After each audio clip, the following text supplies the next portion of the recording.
Good morning class 8. Today I am going to start new chapter which is friction, which is chapter 12. Okay, so before I am going to start this chapter I want to tell you that we finish chapter 1, chapter 2 which come in unit 1 food. Okay, in second unit materials we finish chapter 3 and chapter 4. Okay, now in unit 4 we complete chapter 11 force and pressure, and this chapter 12 come in unit 4. So now let us start the chapter 12. Okay,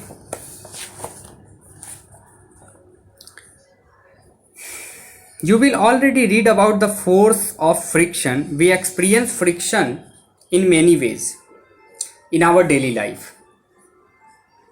Roll a ball on the ground. If you are rubbing one hand to another hand, this force is said to be friction. Okay, the surface of this one and the surface of this one, they are rubbing to each other, and this force is said to be friction. If you are writing anything on board,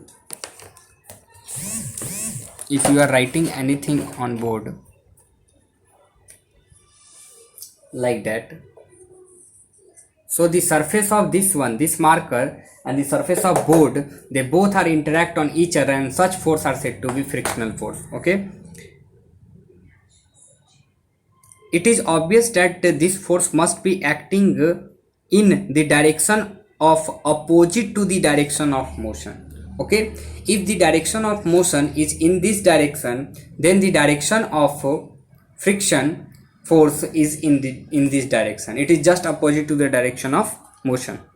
Friction tries to stop a moving object, and you can also see activity 1 in which a man who pushes a heavy box and try to move it from left to right. Does it move? You can apply a small. Okay, so such type of force is said to be friction, that apply just opposite to the direction of motion. You can see this figure. Okay, this man is applying force in this direction and force of friction in this direction. Okay, friction prevent movement until the force applied is greater than the force of friction. Okay, you are able to move anything when your force is greater than the force applied just opposite to you, which is frictional force. Okay, then you are able to move anything. What prevent the box from moving initially? It is the force of friction. You have to apply sufficient force to overcome friction before the box start moving. Here also the force of friction acts in a direction opposite to the direction in which the object tends to move. If you push from left to right, the force of friction acts from right to left. If you push from right to left, the force of friction acts from left to right. The above two activities show that the force of friction always opposes the motion of an object. Okay, so it is most important thing that I am going to share with you. The force of friction always oppose the motion of an object.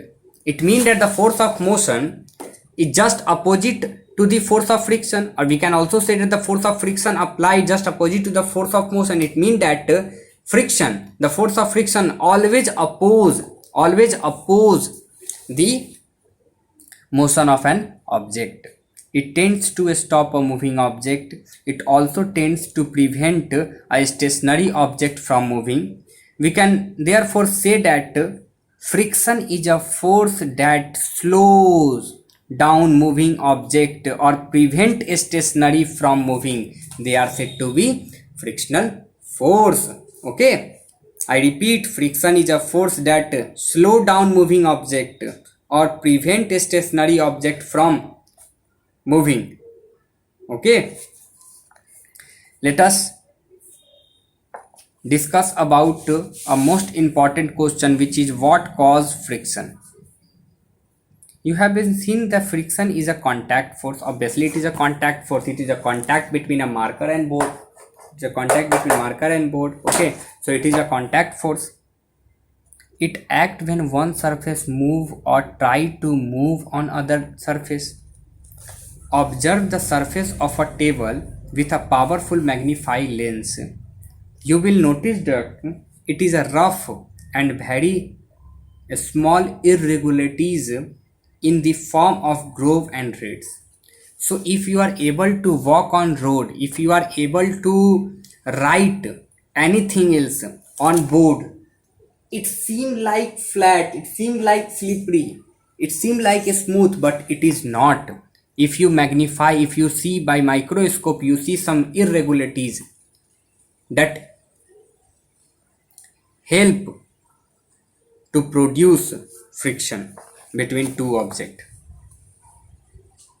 and these irregularities causes friction. Okay, this means that the smoother a surface is, the lesser will be the friction on it. And to see if it is true, we'll need to measure the force of friction. Okay,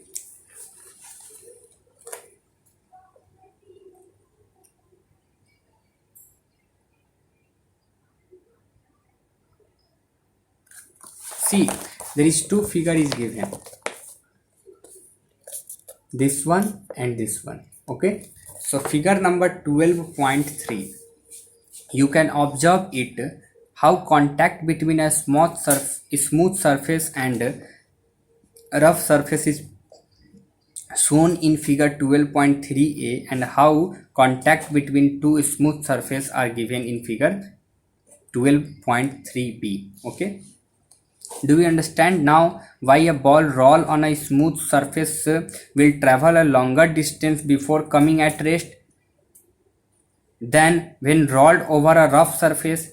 If you roll a ball on a rough surface, on a smooth surface, okay, the ball come at rest quickly on rough surface because their surface is having some irregularities. Okay, it means that more rough surface, more friction occur, less rough surface, less friction occur. Okay, and we also know that this friction is a force that slow down the moving object or prevent the stationary object from motion. Okay,